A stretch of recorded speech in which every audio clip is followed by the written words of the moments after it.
In this video, let me just show you how to graph your data, okay?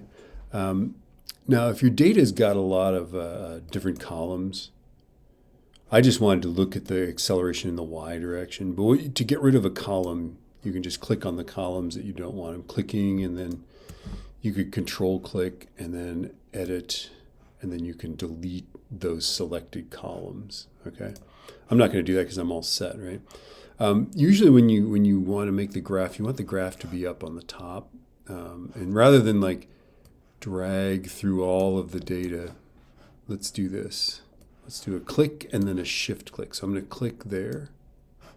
And I'm going to go back to the top. So click in the lower right. And then now I'm going to do a shift click. So hold the shift key down and click, and that will select that range. Okay. And then you want to insert a chart. And there we go. That's a beautiful chart like that. Okay.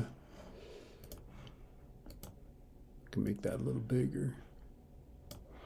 And you can see that the G-force for this is for the Ferris wheel just sits there and varies just slightly. You could feel it on the ride. I think that's kind of cool. But anyway, I'm going to stop this video right now.